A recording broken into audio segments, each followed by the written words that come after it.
প্রতিটি স্যামসাং ইএমসির একটি 10 ডিজিটের একটি কোড থাকে। এই কোডটি আজকে আপনাদের মাঝে শেয়ার করব। আজকে BG153 ইএমসির কোড শেয়ার করব।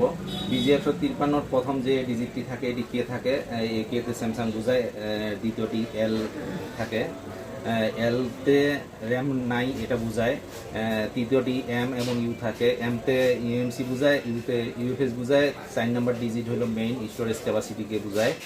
এই স্টোরেজ ক্যাপাসিটি 4 নম্বরে যদি 4 থাকে তাহলে 4GB, 8 থাকলে 8GB, এ থাকলে 16GB, বি থাকলে 32, সি থাকলে 64, ডি থাকলে 128, ই থাকলে 256, এফ থাকলে 512 এবং জি থাকলে 1TB।